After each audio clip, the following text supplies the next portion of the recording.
Welcome back, guys. So if you watched my most recent video on my impressions driving the 23 Chevy Duramax throughout the weekend, appreciate you for watching that. You'll probably see that I like that truck. I like a lot of aspects about it. But I'm very happy to be back in my 22 F-250 Super Duty with my Godzilla. So Ford versus Chevy, which one do I say you got to get? Well, I would say, well, that's up to you, which one you like. Do I like my truck better? Yes. Now let's talk about the guy that owns that Chevy, all right? He liked my Godzilla so much, he went down to Ford yesterday, I'll leave it unknown, named Ford dealership, and has ordered himself, for what he can get out of a Chevy, he's actually getting a Platinum Godzilla.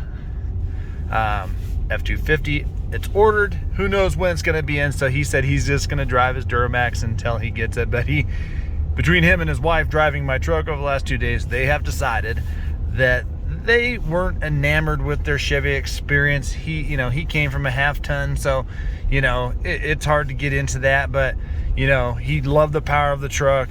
He loved that he got a little bit better fuel economy in this, and much like most, he doesn't pull every day. So to get that truck and have to mess with regens and defs and $1 more a gallon, it just, people told him, you're not gonna be able to pull with the gas, you're not gonna be able to do whatever. Well, I told him he could hook it up, and he said he was definitely happy with how it towed and everything like that. So you know what, amen.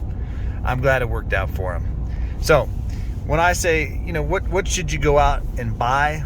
Again, there's somebody that literally crossed over in less than a month because they didn't see having the value of the diesel and the problems they could have with the diesel and the drivability. Literally, as soon as I got back into this, I forgot to put on eco mode. So you can see down there, I don't have my little green leaf. I'm going to turn that bad boy on. Just touching the throttle, I'm roaching the tires down the street.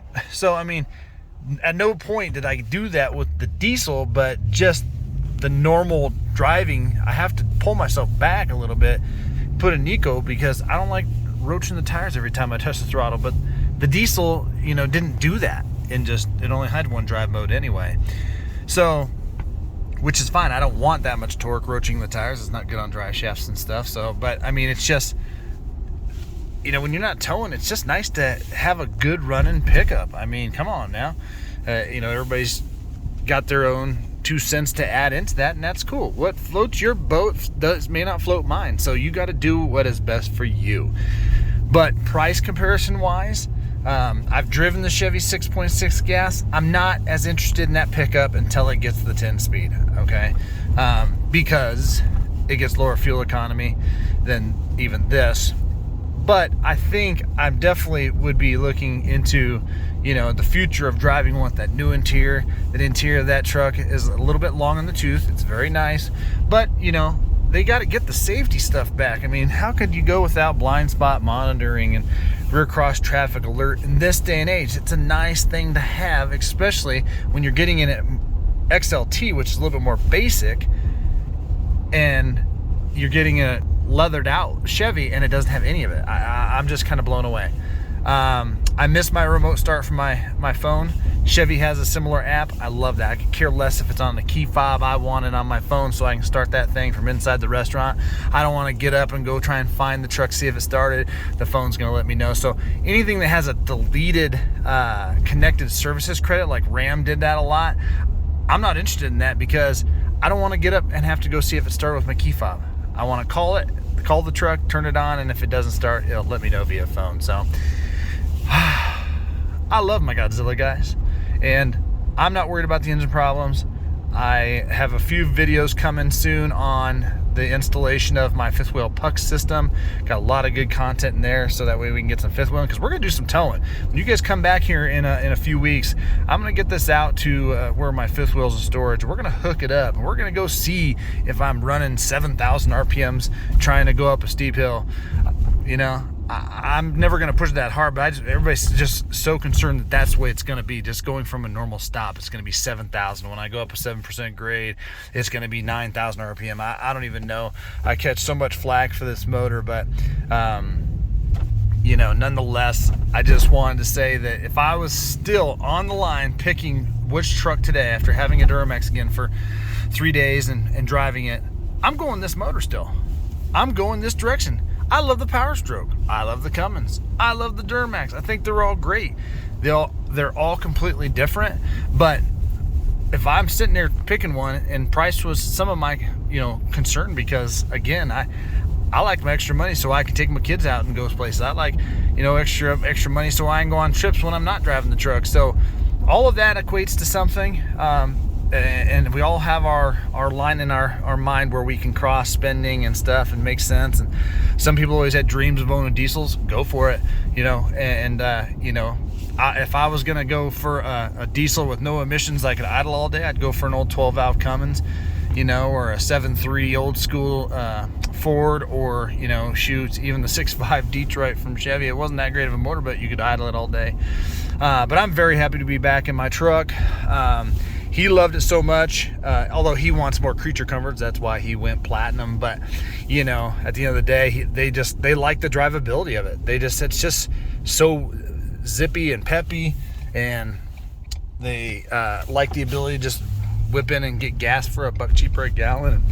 And those are all things that just add up in your mind. And again, if you spent that money, 10 grand, yeah, you're probably gonna get that back in trade. But because I didn't spend the 10 grand, that doesn't mean my truck's not gonna be worth what it's worth. It's irrelevant that you paid 10 grand. If the market crashes, the 10 grand that people are saying, well, I'll have resale. Well, why are you worried about resale if you're talking about how long you're gonna have this thing? Because once you get over 100,000, 200,000 miles on anything, it doesn't have a lot of trade value or even outright sale value. So the same people are saying, well, my diesel's gonna outlast it and I'm gonna resell it better. Well, what does that matter if you're reselling it already in your mind?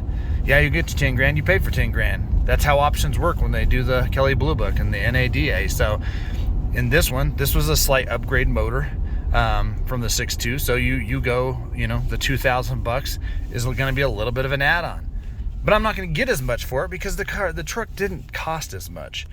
So I'm happy to be back in my truck. I like my safety features. I like the way this thing rides. I like the way I sit in it.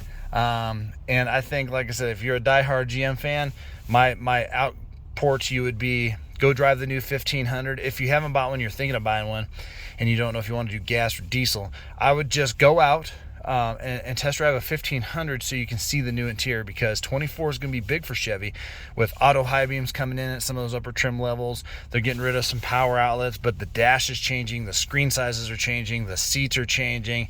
So I think you definitely values, I don't think they're bumping the diesel power or the gas power, but the gas is now going to have a 10-speed. So if you want to go gas on the GM, I would implore you to go check it out. Now, if you just go and you're like, I hate this new interior, then you're going to want to stick with the 22 or 23 if you can get your hands on one. They are out there. I would definitely go that way if you're a GM fan. And, it doesn't sound like Ram's going to have a lot of huge changes next year. So if you're a Ram fan, you don't have to worry about things going away as much as they had. They don't have a lot of great big changes coming. And then, of course, the new 23 Ford is going to be completely new on the inside, a handful of exterior add-ons and changes. And then, of course, the new edition of the high output 6.7. So there's my 2 cents, guys. Would I rather have a Duramax over a 7.3 Godzilla? Nope. But I do think it's a good truck.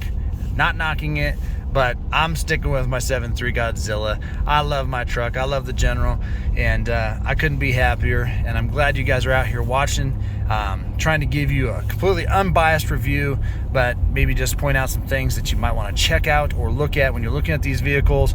But the biggest question I get is, do you regret it? And absolutely not. Please subscribe, and please hit the notification bell. We'll see you guys on the next one.